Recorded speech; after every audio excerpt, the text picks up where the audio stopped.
Hello everyone. Swell's spoken English program শূন্য থেকে পূর্ণ কোর্সে আপনাদের সকলকে স্বাগতম। Welcome to our first episode on sentence structure.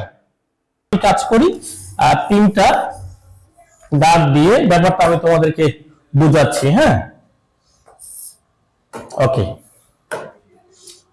হ্যাঁ, আমি যখন বাক্য তৈরি করব আমার প্রথম লেভেলটা আসবে নাম্বার 1, এরপর আসবে 2,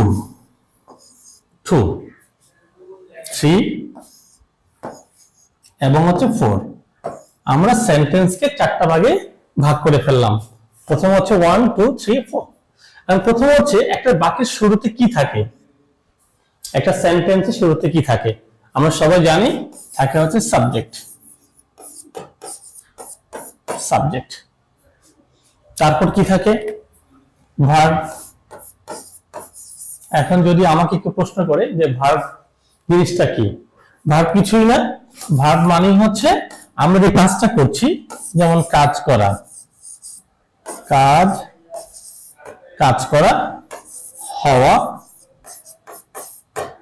অথবা থাকা, এই তিনটার যে কোনো একটা প্রকাশ করলেই তাকে আমরা ভার্ব বলবো। ওকে, সাবজেক্টকে, এই ভার্বের কাজটা যে করে তাকে আমরা সাবজেক্ট বলি। এটা হচ্ছে আমাদের ট্র্যাডিশনাল গ্রামারের রুলস গুলোতে আমাদের এটাই আমরা পেয়েছি, কিন্তু ভার্বের যে আগের প্লেসটা মূলত এই জায়গাটার নাম হচ্ছে সাবজেক্ট। তাহলে সাবজেক্ট হচ্ছে একটি জায়গার নাম। ওকে, এরপরে 3 নম্বর পজিশনে কি আসবে সেটা হচ্ছে অবজেক্ট। অবজেক্ট কি? এই ভার্ব যে কাজটা করছে, যেমন আমি ড্রিঙ্ক, ড্রিঙ্ক হচ্ছে আমার কাজ করা, আই ড্রিঙ্ক, এবং আমি কি খাচ্ছি? কফি। এই কফি শব্দটা হচ্ছে অবজেক্ট।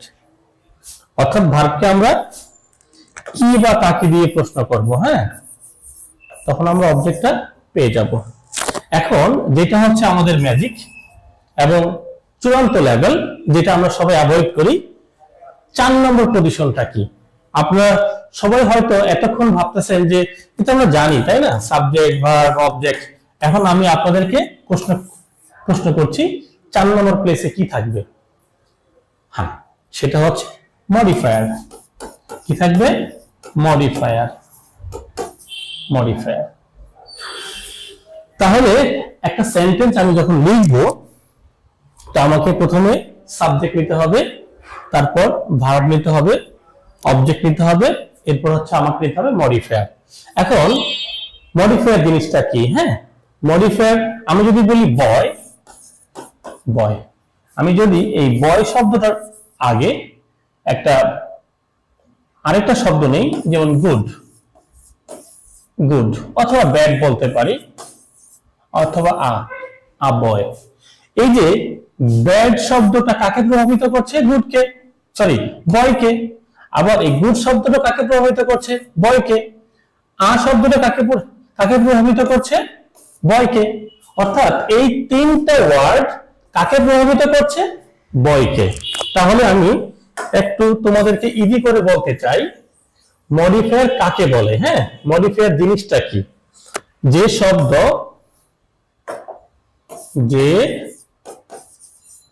শব্দ অন্য শব্দকে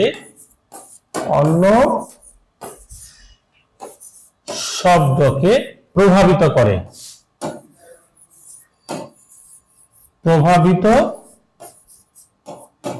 করে, তাকে মডিফায়ার বলে। আমরা আরো সংক্ষেপে বলতে পারি, যে শব্দ অন্য শব্দের জন্য কাজ করে তাকে বলা হয় মডিফায়ার। তাহলে আমার প্রথম কাজটা কি ছিল? নাম্বার 1 2 3 4। তুমি একটা সেন্টেন্সকে 4টা ভাগে ভাগ করবে।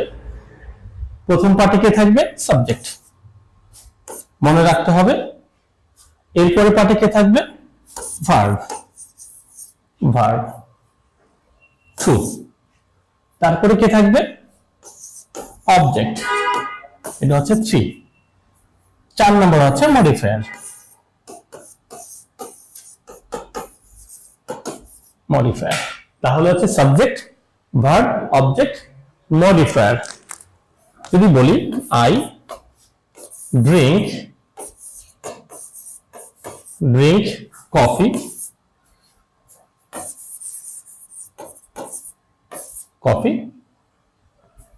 with my friends,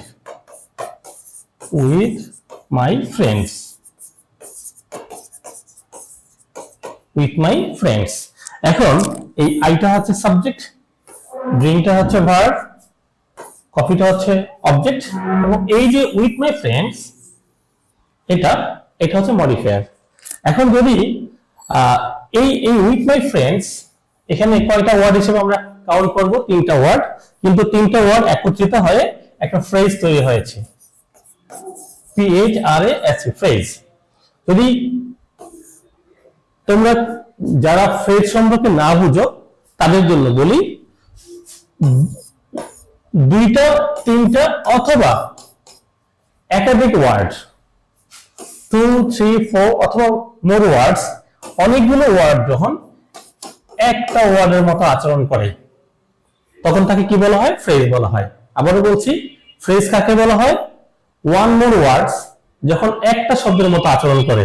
তাহলে উইথ মাই ফ্রেন্ডস এই 3টা শব্দ মিলে একটা শব্দ হয়ে যাচ্ছে, এটাকে বলা হয় ফ্রেজ।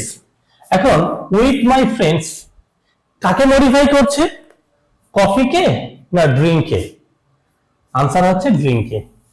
আমি কফি পান করি তার সাথে বসে, আমার ফ্রেন্ডদের সাথে বসে। যদি কেউ বলে আমি আমার গার্লফ্রেন্ডের সঙ্গে বসে কফি পান করি, তাহলে ব্যাপারটা একটু, এই কফি পানটা একটু অ্যামিউজিং হয়ে গেল না, একটু রোমাঞ্চকর হয়ে যাচ্ছে। তাহলে এই গুচ্ছটা কাকে মডিফাই করছে? ড্রিঙ্ককে মডিফাই করছে। তাহলে মডিফায়ারের সংজ্ঞা হচ্ছে যে শব্দ অন্য শব্দকে প্রভাবিত করে তাকে বলা হয় মডিফায়ার, অথবা যে শব্দ অন্য শব্দের জন্য কাজ করে তাকে বলা হয় মডিফায়ার। তাহলে আমরা যেটা রাখবো আজকের এই শর্ট ক্লাসের মাধ্যমে, যেটা আমরা মনে রাখবো, শর্ট ক্লাস, আজকে শর্ট ক্লাস থেকে আমরা যেটা মনে রাখবো সেটা হচ্ছে একটা বাক্যের স্ট্রাকচার, সেন্টেন্স স্ট্রাকচার।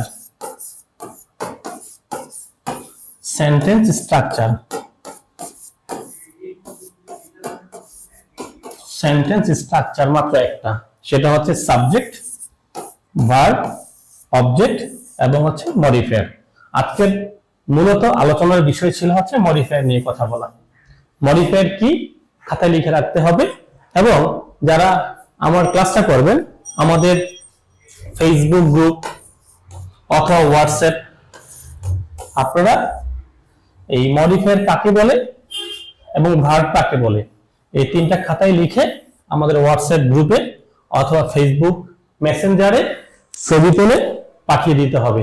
যারা ছবি পাঠাবে তাদেরকে আমরা একটা স্পেশাল গ্রুপ করব, আমরা প্রাইভেট গ্রুপ। এই প্রাইভেট গ্রুপে 2025 সালের পুরো বছর জুড়ে আমরা কমপ্লিটলি ফ্রি, আমরা spoken, listening, reading, also writing ডেভেলপমেন্টের জন্য যত কৌশল আমাদের প্রয়োজন এবং একটা স্টুডেন্ট যাতে আইএলটিএস পরীক্ষায় বসতে পারে আমরা কমপ্লিটলি ফ্রিতে গাইডলাইন করব। Thank you very much.